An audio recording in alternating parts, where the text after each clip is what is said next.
So good morning, everyone. We are starting with of today's topic, and that is kidney. Kidney. So firstly, let us talk about the development of the kidney, because whenever it is asked as a long question, 2 marks are asked for development. 2 marks are asked for development. The Now I'm now just taking you to an emergency situation where kidney comes as a elective, and you are writing this question. You're writing this question, and now what happens is that the bell rings and the examiner almost starts collecting the papers, and you have to write the development of the kidney. In that case, you have to write the development only in 2 lines. Okay, how the development takes place. I'll firstly explain you about how you will write in the 2 lines. The development of the secretory part of the kidney takes place from metanephric blastema. Sorry for that.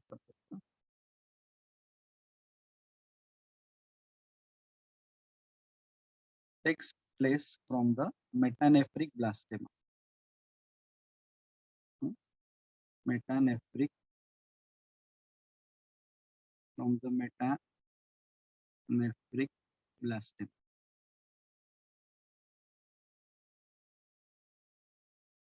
From the metanephric blastema. Takes place from the metanephric blastema, and the development of the collecting part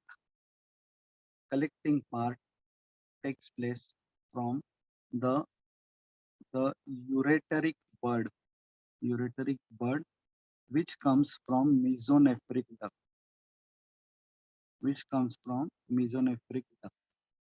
Okay. So now, if fortunately, if you are the last roll number, and you have still some time to write, so then you write the secretory part, means the Bowman's capsule, the PCT, the proximal convoluted tubule, loop of Henle, and distal convoluted tubule. Okay, distal convoluted tubule, they all develop from the metanephric blastema. Collecting part develops from ureteric bud, which is from the mesonephric. Now, what is the collecting part? Collecting part means collecting duct, minor calyces, major calyces. Okay, minor calyces, major calyces, and the pelvis of ureter. Okay, pelvis of the ureter. Collecting ducts, minor calyces, major calyces, pelvis of the ureter. Now, if you see that the supervisor is still slow in collecting, so then you can draw a diagram. This is the mesonephric duct from where ureteric bud goes up, and that goes in the metanephric blastema. So this is the metanephros or metanephric blastema. Okay, this is the metanephric blastema. This is the ureteric bud. This is the mesonephric duct. Okay. Now all of this, so this will give rise to the secretory part. The secretory part, that is the Bowman's capsule, proximal convoluted tubule, loop of Henle, distal convoluted tubule. This will give rise to collecting duct, minor calyces, major calyces, and the pelvis of the ureter. Okay. Now the some concepts that this metanephric blastema is there in the sacral region. It is there in the sacral region. And it is from the sacral region that the kidney ascends. So sometimes in some patients, it may happen that kidney may not ascend. Okay, unascended kidney may be there in the pelvis, and you may. There was a case in one of the hospitals in Mumbai where they thought that this is a tumor, and they took out the tumor, which came out to be a normal kidney, the only single unascended kidney the patient had, because the doctor had not read embryology properly. Kidney ascends from the sacral region. Okay, then kidney also rotates anteriorly, and then there can be double kidney and polycystic. When the two kidneys are developing, the the lower ends of the kidneys may be united with each other, and that is called as the horseshoe shaped kidney.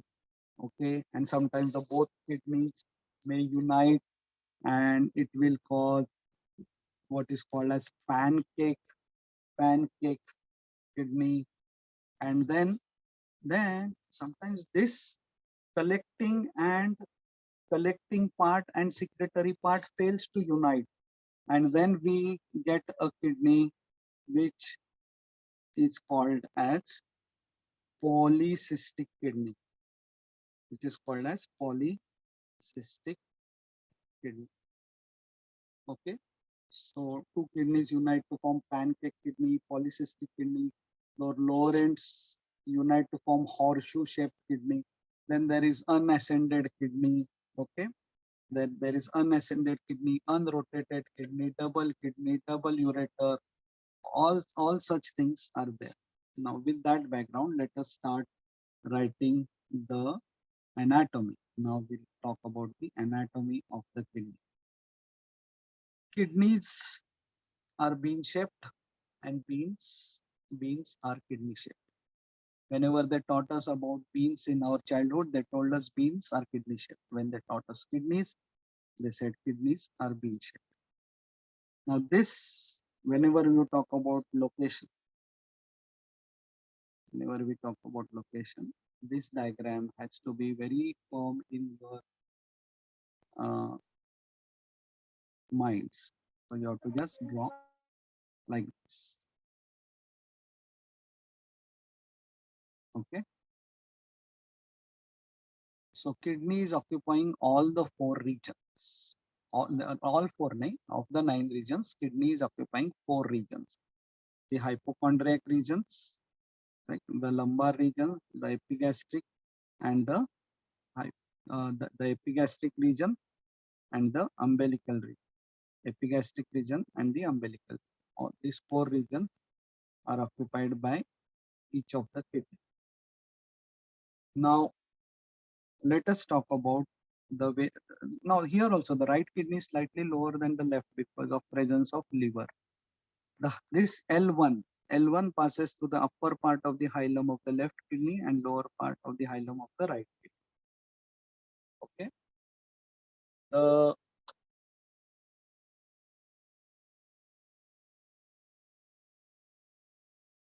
one second. Just excuse me for this.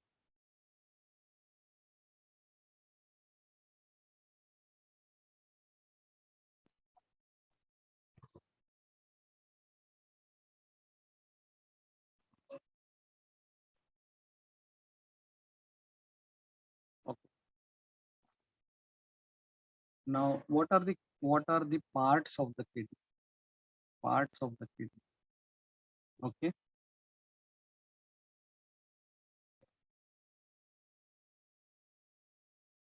It has a upper pole. It has a lower pole. Lower pole, whenever you draw it slightly like this. Upper pole and lower pole.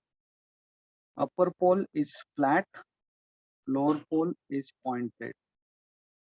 Upper pole is flat, lower pole is pointed.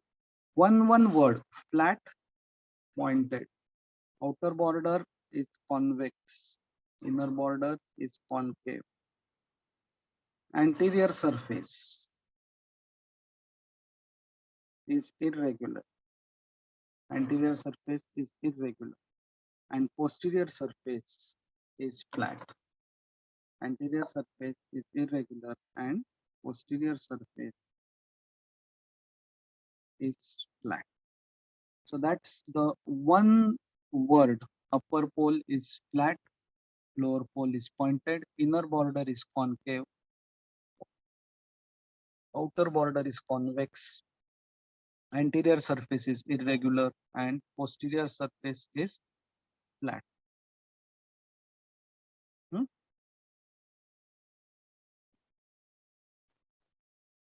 Now let us study the relations of the right and the left kidney. And firstly, even before we start studying the relations, let us check the posterior relations which are common for both the kidneys. How do we remember the posterior relations of the kidney? Posterior relations.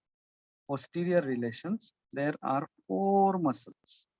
There are four muscles. On the top is diaphragm. On the top is diaphragm. And then there are three muscles. Psoas major, okay, psoas major, quadratus lumborum, and transversus abdominis. Okay.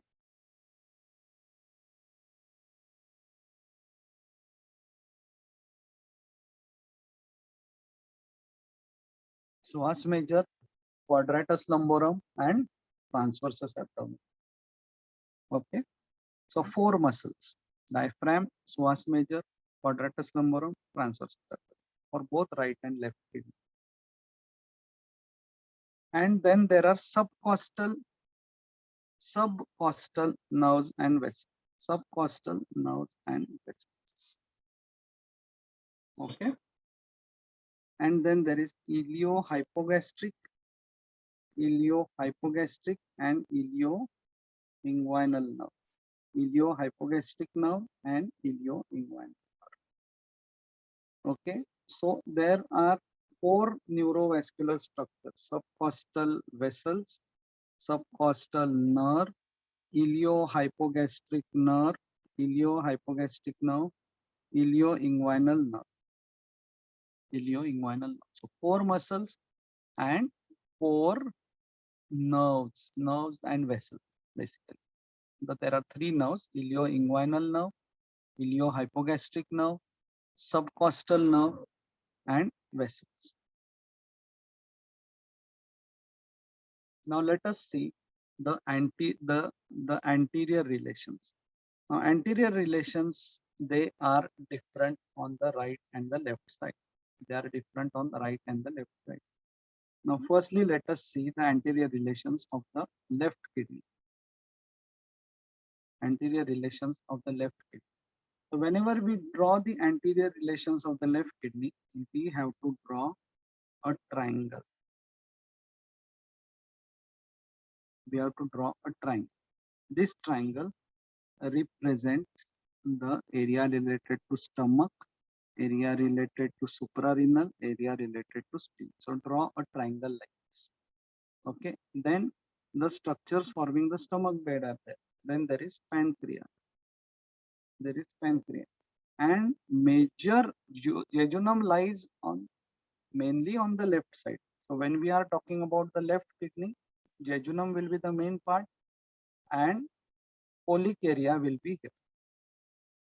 Okay, so again to tell you the left kidney, firstly draw a triangle: right stomach, this side suprarenal, this side spleen, below the triangle is pancreas, below pancreas is jejunum, and here is colon.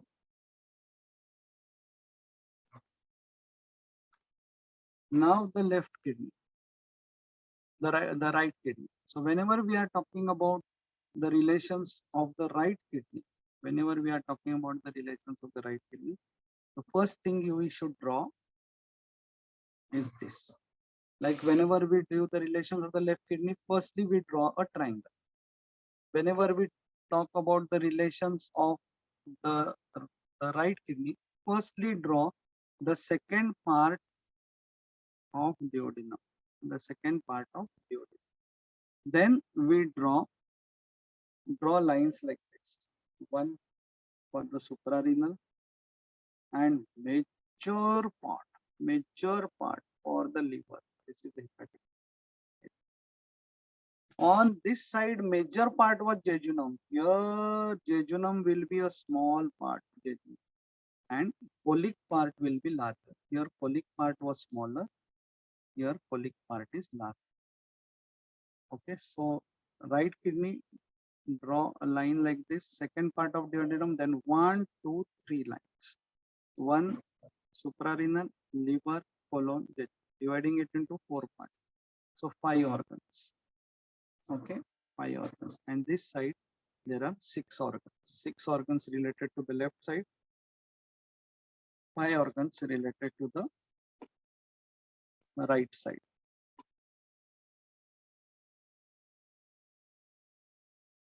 Now, the coverings of the kidney.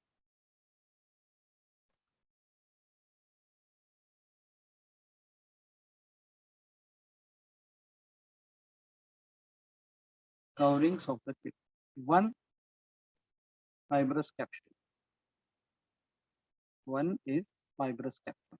What fibrous capsule is? Just the fibrous tissue which is there outside the kidney, and it can be easily stripped off from the kidney. Then is the perirenal fat. Number 2 is perirenal fat. What is important is renal fascia. Number Now this renal fascia has an anterior layer and a posterior. Anterior layer is called as fascia of Told and posterior layer is called as fascia of Zuckerkandl. So this renal fascia has an anterior layer and a posterior layer. Anterior layer is called as fascia of Told and posterior layer is called as fascia of Zuckerkandl. Okay. Now, if you are looking from the side, this is how anterior layer looks like. This is posterior layer. Now what happens is they cover the kidney, they unite with each other on the top of the kidney, then they split again to, you know, accommodate the suprarenal and then goes below the diaphragm. And inferiorly, they remain separate. Inferiorly, they remain separate. Okay, so anterior layer and the posterior layer, they unite with each other superiorly, and again they go and cover the suprarenal. Now, why they remain separate inferiorly? So that the kidney can move down during inspiration. So that kidney can move down during inspiration. Now, what happens is, now suppose you are looking at the kidney in a transverse section. Okay, now this is the anterior layer, this is kidney, this is posterior. Now this is medial side, this is lateral. Now lateral side, they again unite. Lateral side it unites and continues with fascia transversalis. Unites with fascia transversalis. Medial side, they again remain free.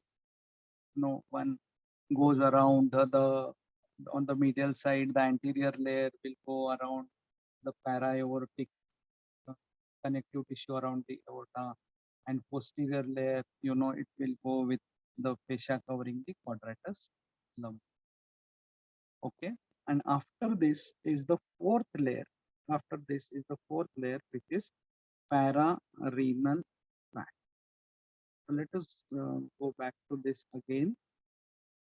One is the fibrous capsule, then is perirenal fat, then is renal fascia, which is anterior layer is called layer of Told and posterior is layer of Zuckerkandl. Anterior and posterior layer, when we look in a coronal section, or rather when we look in a sagittal section from the side, we see that the anterior layer and posterior layer, they don't fuse inferiorly, but they fuse superiorly. Again, they separate to you know, accommodate the suprarenal, they unite again and continue below the diaphragm. Continue below the diaphragm. This is the diaphragm and it continues below the diaphragm. So that means superiorly united, inferiorly separated. And when we look at the renal fascia, The anterior and posterior layer, laterally they unite and medially they remain separate. Anterior layer goes and fuses with connective tissue around the aorta. Posterior layer is the quadratus lumborum. Then there is the fourth layer, that is the pararenal vein. Arterial supply of the kidney comes from the uh, renal artery, and then there is renal vein. There is renal vein. The venous vein is very easy to remember. Arterially, based on the arterial supply, there are some vascular segments of the kidney, and that we need to remember. And they are like this: the apical, then the lower, the posterior, and in the anterior there is upper and middle. Why we need to know during the surgery? Suppose there is a tumor in this region, so entire this region has to be removed.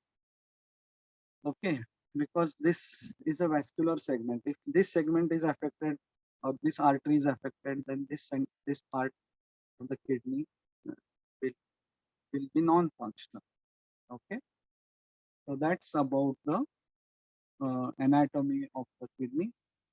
The lymphatic drainage of the kidney goes to the lateral aortic lymph nodes. It goes to lateral aortic lymph nodes. Lateral aortic lymph node. And nerve supply comes from the renal plexus. The nerve supply comes from the renal plexus, and which is just a kind of a offshoot from the celiac plexus, and it contains the sympathetics T10 to L1, T10 to L1.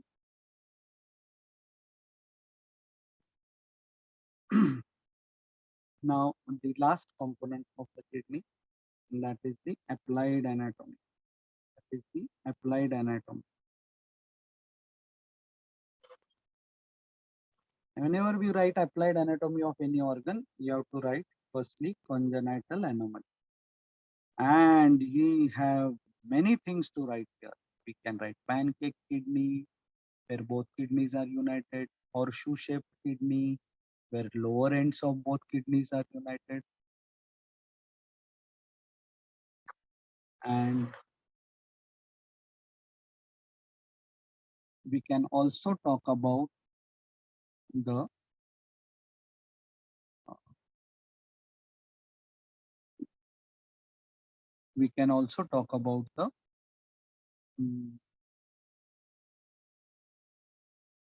pancake kidney, horseshoe shaped kidney. Then we can talk about the other congenital anomalies like unascended kidney, polycystic kidney, unrotated kidney. Okay. Then the second part, the second part, you have to write about the investigation. The investigations. And in the investigations, we have to mention that what are the investigations, and that is a pyelogram. A pyelogram. It can be a ascending pyelogram or a descending pyelogram. In the investigation, we write about pyelogram, which can be a ascending pyelogram or a descending pyelogram, where we inject a dye and see the dye appears in the kidney in 10 to 15 minutes, and then we take the X-ray. Then inflammation of the kidney is called as nephritis. Nephritis. Then there is glomerulonephritis. Then we talk about the kidney stones. We talk about the kidney stone. Okay, so there are some like excessive calcium and all of these things are not so good for the kidney, and that can cause kidney stones. And last is the renal cancer. Renal cancer. Uh, so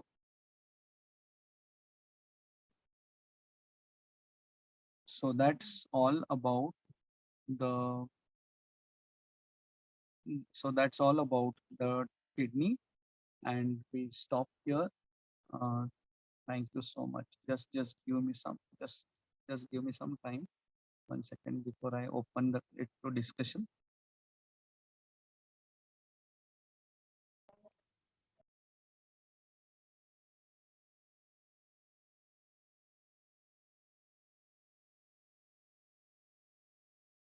Thank you so much, everybody, for being here.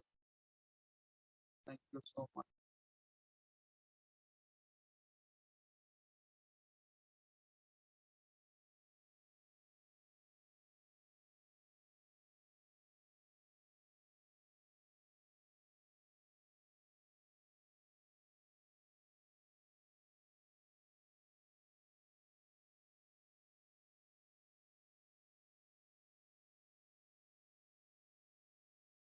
One second.